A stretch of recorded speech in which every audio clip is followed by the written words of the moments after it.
मैं डॉक्टर हरिश्चंद्र सहचारी हिंदी।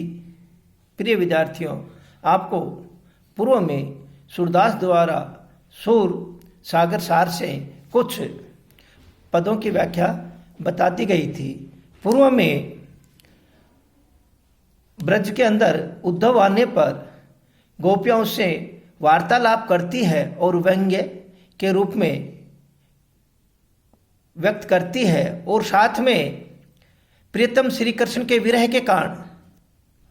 व्यथित के कारण गोपियां बार बार क्या करती है, उसकी स्मरण करती है। गोपियों की इसी मनोदशा को मार्मिक करके चित्रण किया गया है और है लखियत कालंदी अतिकारी कहिए पथिक जाय हरि सो जो भई विरह जुर जारी मनोपलिका पे परिधरनी दशी तरु तलफ तनु भारी तटबारु उपचार चूर मनो श्वेद प्रवाह पनारी विगलती कच कुशकाश पुलिन मानो पंकुच कजल सारी ब्रह्म मनोमति ब्रह्मत चहु दिशि फिरती है अंग दुख आरी निश दिन चकई ब्याज बकत मुखी किन मानो अनुहारी सूरदास प्रभु जो जमुना गति सो गति बहे हमारी। यहाँ पर क्या है कि गोपियों के जो विरह दशा का वर्णन यमुना के रूपक द्वारा किया गया है। इसमें गोपियों की विरह संदेश को क्या किया गया है, व्यक्त किया गया है। गोपियां किसी पथिक या उद्धव को कहती है कि हे उद्धव, यमुना नदी अत्याधिक क्या हो गई है, काली हो गई है। काली होने के कारण, किसके कारण,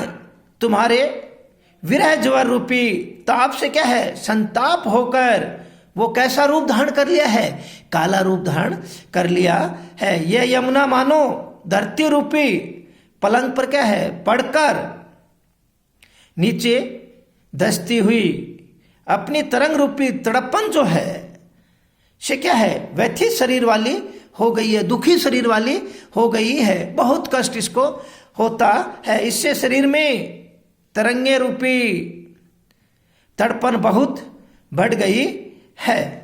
इसके विरह ज्वर का उपचार किसके कारण, उपचार करने के लिए मानो तटवर्ती औषधियों का चूर्ण दिया जा रहा है, जिससे विगलती कचकुस काश पुलिन मनो पंकज कजल सारी, और क्या कहते हैं, और जल प्रवाह रूपी पसीने की धारा इसके शरीर से बह रही है। तर पर उगे हुए कुश काश मानो इसके बिखरे हुए बाल हैं, और इसमें जो कीचड़ है वह मानो बिखरे हुए काजल है, जिससे इसकी जल राशि रूपी साड़ी मेली पड़ गई है। इसके ऊपर जो बहुर मनोमति बहुर चहु दिशि फिरते है अंग दुखारी, और क्या है, उसके कारण जो बहुरे क्या हो रहे हैं, चारों ओर मंडरा रहे हैं, वे मानो इसकी व्यथित बुद्धि के चारों ओर घूम रहे हैं। अर्थात विरह जवर में इसकी बुद्धि जो है वो क्या हो गई है, भ्रमित हो रही है। यहाँ व्यथित अंगों वाली होकर भी भटक रही है। निस दिन चकई ब्याज बकत मुख किन मानो अनुहारी, और क्या है, उसके ये रात दिन चकवी के बहाने मुख से कुछ अनर्गल बकती रहती है। अर्थात चकवी रूपी जो वाणी में व्यथा है, दुख है, कष्ट है, वो क्या हो रही है, उस जवर के कारण व्यक्त हो रही है। मानो यह प्रियतम कौन, श्री कृष्ण से अपनी व्यथा को लेकर अनुनय विनय कर रही है। उनसे क्या कर रही है, प्रार्थना कर रही है। उनसे क्या कर रही है, अपना जो विरह है, दुख है, वो क्या कर रही है, प्रकट कर रही है। सूरदास वर्णन करते हुए गोपियां, सूरदास प्रभु जो जमुना गति सो गति बहे हमारी, और सूरदास जी कहते हैं जो गति यमुना नदी की है वही क्या है, विरह वेदना हमारी है। जो यमुना नदी में कष्ट है, जो कष्ट सह रही है, वो क्या है, हम भी सह रहे हैं। सूरदास प्रभु जो जमुना गति सो गति बही हमारी। सूरदास जी कहते हैं, हे प्रभु, हे कृष्ण, जो यमुना नदी की जो गति है वो गति क्या है, हमारी है। उसी प्रकार से क्या है, हम भी क्या हो रहे हैं, दुखी हो रहे हैं। तो देखिए यहां पर जवर के कारण क्या है, जो शरीर है वो कैसा पड़ गया है, काला पड़ गया है, जिसके कारण क्या है, हृदय है, धड़कन है, वो सब क्या हो गई है, बढ़ गई है। और उसकी जो साड़ी है अथवा वस्त्र है वो भी कैसे हो गए हैं, मलिन हो गए हैं। और तो यहां पर क्या है, उनकी जो दशा है वो क्या की गई है, व्यक्त की गई है। दशा को क्या है, उस यमुना नदी से ही क्या किया गया है, जोड़ा गया है। उस विरह को उस यमुना नदी से ही क्या किया गया है, जोड़ा गया है। और संताप से क्या है, आरोपित किया गया है। और जो गोपियां है कि वीर दशा को क्या है, सशक्त रूप से प्रकट किया है, व्यंजन किया गया है, जिससे क्या है कि वो एकदम स्पष्ट रूप से उनका जो दुख है, कष्ट है, वो क्या हो, दिखाई दे। और क्या है, यहां पर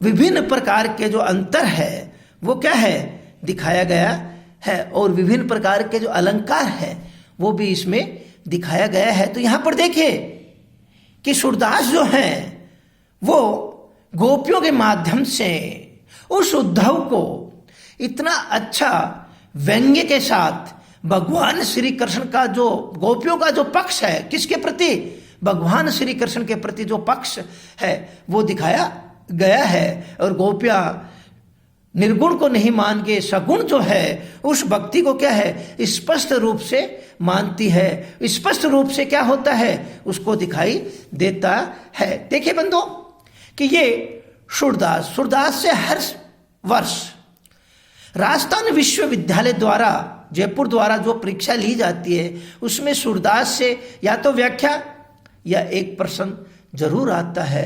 आप इसको घर में किताब हो, सूर सागर सार हो, तो आप उसको पढ़ लीजिए। पढ़ने से क्या है, आपको संपूर्ण भगवान श्री कृष्ण की जो कार्यकलाप है वो आपको स्पष्ट रूप से इसमें दिखाई देगी। ये क्या है, इसका अंतिम पद था। उस पद से आपको ये लगेगा कि जो गोपियां है वो उद्धव जो निर्गुण उपासना के लेके उनके सामने वार्ता की थी, भगवान श्री कृष्ण के बारे में बताया था, परंतु उन्होंने क्या है, उसका जो जवाब है, किस प्रकार से वार्ता करती है, किस प्रकार से अपनी जो विरह है, किस प्रकार से अपने प्रेम जो है, सानिध्य जो है, वो उद्धव को बता के उद्धव को इस प्रकार से कर देती है कि वो भी निर्गुण से सगुण की ओर क्या करता है, चला जाता है। तो इसको आप पढ़िए, याद करिए, याद करके जब भी समय मिले तो आप राजस्थान विश्वविद्यालय के प्रश्न पत्र में अच्छी तरह लिखे, अच्छे नंबर प्राप्त करें। जय हिंद।